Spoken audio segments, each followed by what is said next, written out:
Esclarecimentos quanto à oitiva do senhor Roberto Campos Neto, ex-presidente do Banco Central, convocado pelo requerimento 252, de autoria do senador Alessandro Vieira. O senhor Campos Neto foi inicialmente convocado para a reunião de 3 de março, nos termos do requerimento 185, de autoria do senador Jacques Wagner. Naquela ocasião, decisão de caráter sigiloso dada pelo ministro do STF, ministro André Mendonça, no âmbito do inquérito 5026, transformou o requerimento de convocação em convite, facultando a vinda do depoente. Em ato contínuo, a defesa do senhor Roberto Campos Neto informou por e-mail que o depoente optava por não comparecer à CPI. No dia 31 de março, foi então realizada nova tentativa, também frustrada, de se ouvir o ex-presidente do Banco Central, ainda com fundamento no requerimento 185/2026, que fora transformado em convite, em obediência à decisão do ministro André Mendonça. Nessa mesma reunião, aprovou-se o requerimento 252, também de convocação, que esclarece que a vinda do senhor Campos Neto se dá na condição de, aspas, testemunha qualificada cujo conhecimento sobre os procedimentos ou os instrumentos e as práticas institucionais do Banco Central pode contribuir de forma relevante para os trabalhos dessa comissão.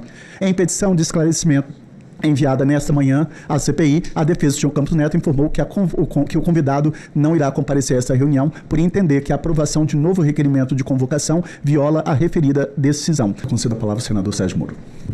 Uma pergunta que é feita, doutor Galípolo, porque essa intervenção não foi feita antes. Se poderia ter sido feito antes e diminuído os prejuízos. 2, o que nós poderíamos mudar na legislação atual para evitar que esse fato acontecesse novamente? Me parece que um dos esteios dessa fraude foi essa garantia do fundo garantidor que acabou sendo abusada por pessoas inescrupulosas. E 3, aqui eu não entendi muito bem a resposta, a pergunta é objetiva.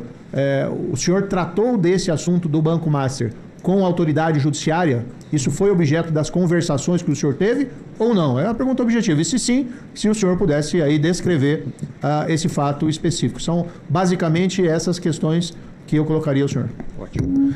Do tema de o que pode ser feito para evitar, eu acho que passa muito pelas perguntas que o senador Alessandro levantou aqui e me deu essa oportunidade de falar sobre a necessidade que a gente tem de ter recursos humanos e financeiros para que a gente possa acompanhar tudo que vem acontecendo no sistema financeiro.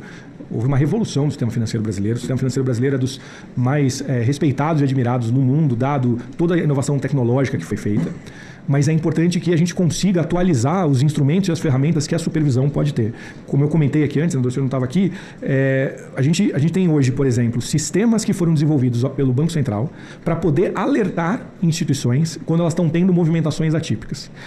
Isso de maneira nenhuma tira a responsabilidade que é da instituição, é a ela que cabe acompanhar esse tipo de movimentação, seja ela de qualquer natureza. Mas o Banco Central passou a desenvolver questões como essas. E os avisos que o Banco Central dá muitas vezes são de madrugada, de final de semana, e eu tenho ali servidores que estão trabalhando nessa questão exclusivamente pelo senso de responsabilidade que eles têm com o sistema financeiro. Então, que a gente possa ter os incentivos adequados para quem trabalha no Banco Central desempenhar o seu trabalho, que eu possa ter recursos tecnológicos para fazer esse devido acompanhamento, é absolutamente essencial. Absolutamente essencial. Do ponto de vista das garantias, algumas questões já foram endereçadas e existem questões que vão precisar sempre. Infelizmente, esse tema de supervisão, ele é um tema que não tem um ponto de chegada. Você vai ficar o tempo todo fazendo atualizações e inovações, porque você faz algo, vai se encontrar um caminho novo para tentar contornar e você é obrigado a estar acompanhando, né? O caso específico do ponto de vista bancário, e como bem o senador colocou, você tem 2 recortes. Tem um recorte de ordem criminal, que cabe ao Banco Central informar os órgãos de persecução e eles vão determinar se houve crime ou não houve crime. Não cabe ao Banco Central fazer um veredito sobre isso. Cabe a gente informar. E eu acho que é esse o tema que tem chamado mais a atenção da sociedade, né? Quando você compara do ponto de vista de estabilidade financeira e liquidação bancária, eu acho que ele está numa outra dimensão. A dimensão que eu acho que tem chamado mais atenção é essa dimensão de ordem potencial criminal. De novo, não cabe a mim, cabe aos órgãos competentes dizer isso. Mas quando eu olho para a supervisão, existe essa questão de você evitar que um banco possa utilizar a captação de varejo para ter ativos que não são ativos de varejo, que são ativos muitas vezes que têm menor liquidez. E ao longo dos últimos anos, antes mesmo da minha gestão, já foram tomadas medidas para restringir o que são ativos elegíveis, para você considerar o que você pode oferecer como garantias do FGC, para você captar passivo com garantia do FGC.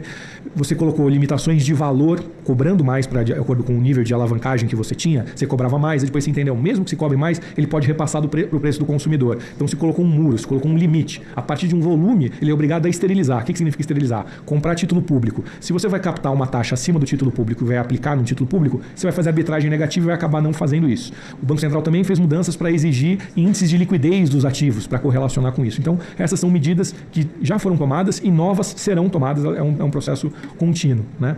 E aí, como eu disse na última pergunta, todos os debates com todos os ministros do Supremo foram sempre relativos ao tema Magnitsky. Objetivamente, então, não foi discutido o Banco Master com nenhuma autoridade judiciária? Eu repito a resposta que eu dei anteriormente. A gente já respondia essa pergunta.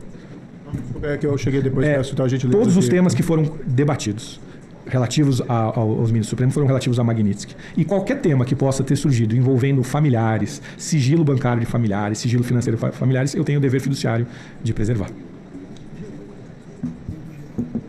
Eu não entendi o dever de sigilo para responder se conversou ou não sobre o Banco Master. Imagina que eu tenha conversado com o senhor e o senhor falou assim, eu estou com um problema aqui num pagamento que eu fiz para uma pessoa e esse pagamento que eu fiz para a pessoa, eu comprei a casa de uma pessoa e eu quero receber de volta esse dinheiro dessa pessoa. Alguma coisa desse tipo. Eu tenho o dever de não comentar isso com ninguém. Quando o senhor me contar quem te pagou, quem não pagou. E naquele momento o que estava acontecendo estava sendo discutido se familiares de ministros poderiam ser sancionados ou não naquele momento. E aquela discussão de ter sancionado familiares de ministro ou não envolve uma abertura de dados sobre o qual eu não... Perfeito. Então, uma pergunta um pouco mais geral. Se o senhor conversou sobre intervenção ou liquidação do Banco Master, que não é um tema envolvendo uma transação individual, com alguma autoridade judiciária? Não, só sobre temas atinentes a Magnitsky.